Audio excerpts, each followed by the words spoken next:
Şimdi Now, Professor Ali Muhyiddin Karadagi will be delivering his welcome speech. Over to you, Professor el-Karadagi. الحمد لله رب العالمين والعاقبة للمتقين ولا عدوان إلا على الظالمين والصلاة والسلام على المبعوث رحمة للعالمين وعلى آله وصحبه ومن تبع هداه إلى يوم الدين أصحاب السعادة والسماحة والفضيلة إخوة الكرام. Distinguished gentlemen, dear friends, distinguished ladies, I would like to welcome you with the greetings of Islam. And greetings of Islam mean the greetings of peace. I am really honored to be here with you today on this very important conference for the Islamic Union model. And I feel honored to be a part of this organization. I would like to share my appreciation and my best wishes with the distinguished chair of the Congress and the distinguished board members and all the employees for their great efforts. And they have chosen a very important topic. And they are working for the unity of Islam. They are trying to create a model for the unity of Islam. When we look at the history, now the unity of Islam was considered a norm, but today, since we are under the aggression of the whole world, particularly in Gaza and in other regions, today we need this unity more than ever, and it has become an obligation for us. And we need to mobilize all of the means that we have for this purpose. This unity has become an obligation for us. And in terms of its nature and in terms of its benefits, it has become an obligation, a must for our future. I will try to be very brief, and I will try to address some of the issues that we see in Gaza. There is really a very violent aggression in Gaza, and we see all international law is violated, and human dignity is also violated, and all mosques and hospitals are being bombed, and everything is being destroyed, and children are being massacred, women are being killed, massacred, journalists are being killed.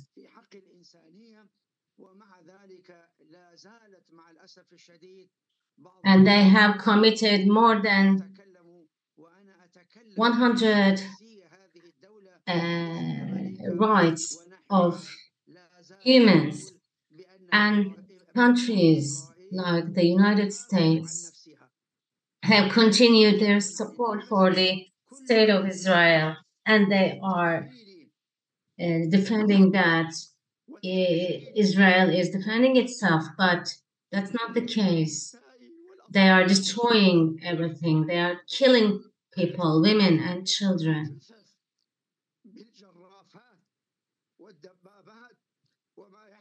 And the forces of the people under the rubble are being dumped just like garbage. And if we had a unity in the world of Islam, that would not have happened. But unfortunately, the world of Islam, the Islamic world, is in a big conflict today. This conflict is not among the people. the people are standing in unity. But the conflict is among the rulers, the governments. Some of them are collaborating with the occupiers, and others are just remaining silent. We saw that happen also during the presidency of Mohamed Morsi in 2012. And back then, when Israel wanted to attack Gaza, Morsi said, I swear to Allah that I will not leave Gaza alone. So if today our government said the same thing, the occupying forces will not be able to do what they are doing now. And I think we should all feel this responsibility as the people who are in government and who are being governed. And there is a big aggression against Al-Aqsa and the people in Gaza. And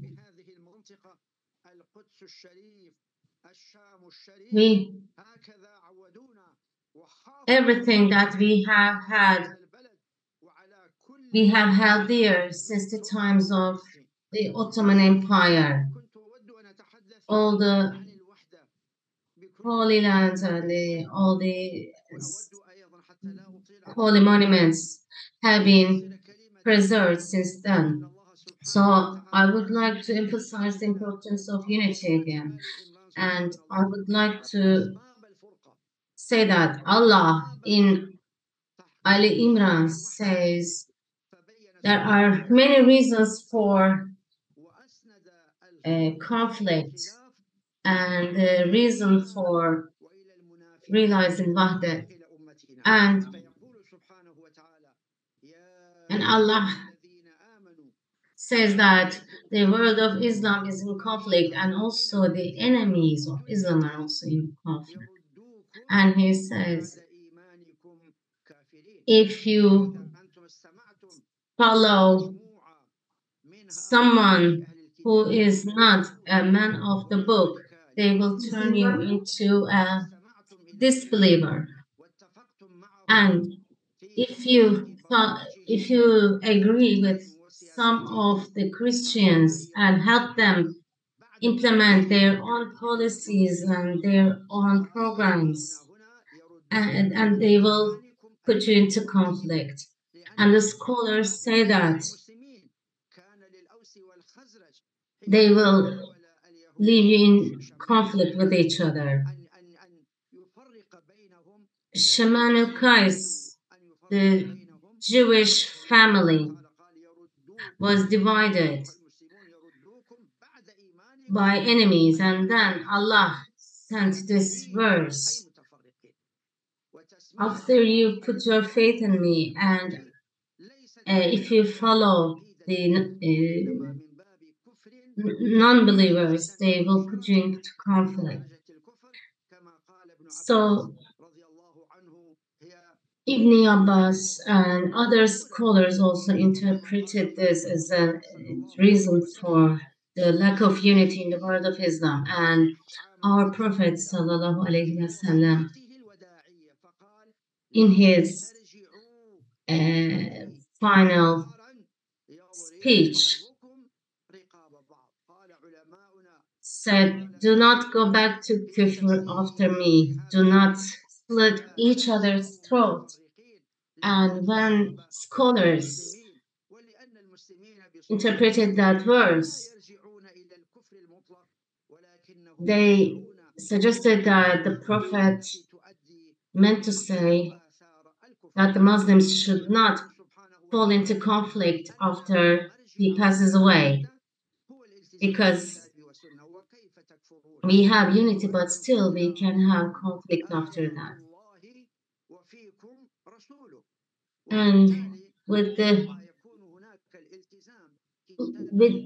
all the verses sent by Allah and all the hadith and the Holy Quran and the Sunnah How can you still have this lack of unity among the Muslims? You need to be loyal to the Holy Quran and you need to embrace taqwa. And the Muslims embrace taqwa and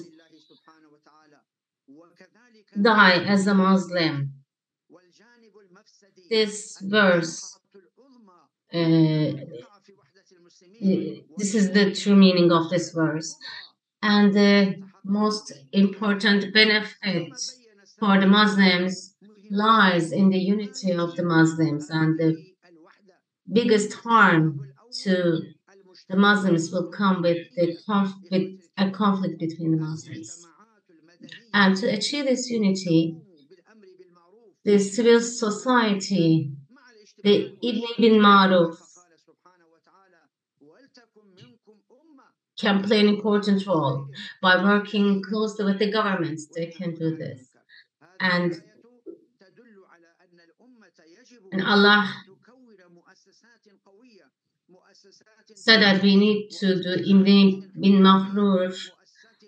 This is why we need to create these organizations, these societal organizations in social areas, and to address legal issues.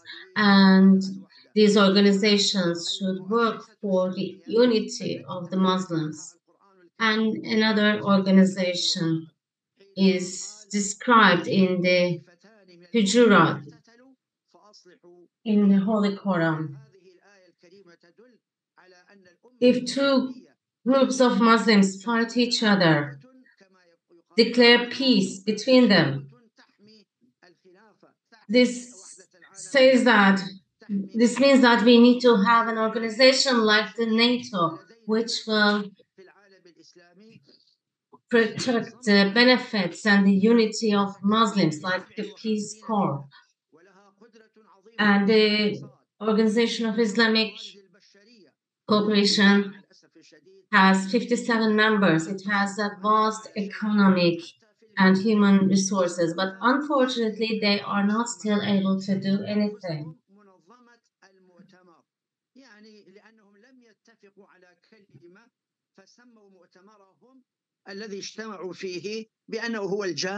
And in the beginning, they couldn't even agree on just one clause. They came together at a meeting, they didn't have a program, and they didn't have a budget to protect the Ummah. And in the Organization of Islamic Countries, unfortunately, their trade volume cannot go higher than 13%. So we need basically two things as Islamic scholars. We need to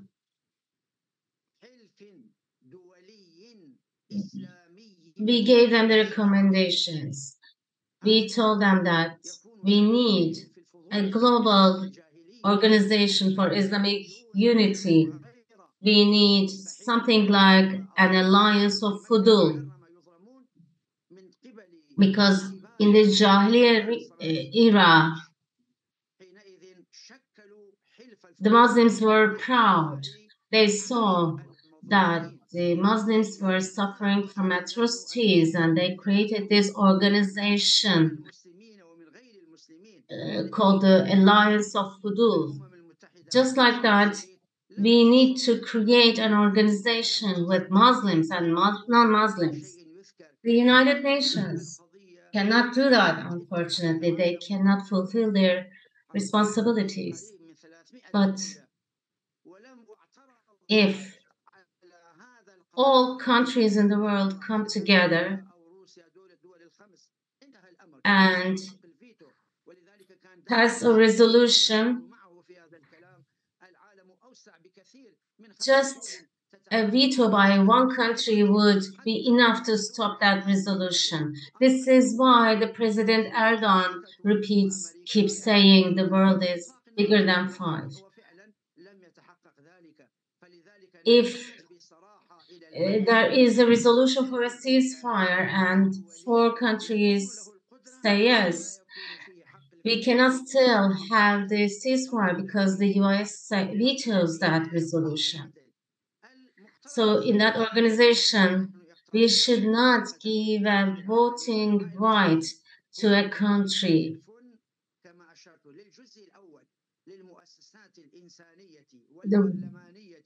As the Islamic scholars, we need to have these organizations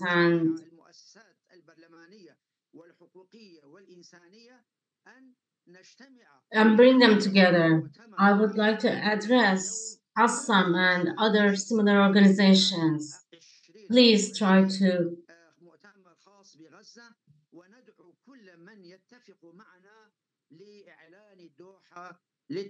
tell them that we are going to have another meeting about Gaza, and we want to make a call to protect the innocents and protect Gaza during that meeting. And maybe in the future we will be holding similar meetings for other countries as well. This is why we need to do this. And we should not just talk the talk, but also walk the walk. We need to take action. We need to have strong organizations, and also in economy, we need to be strong. There is a hegemony of the US dollar in the whole world. And I made a suggestion before. I discussed this with President Erdogan in 1944.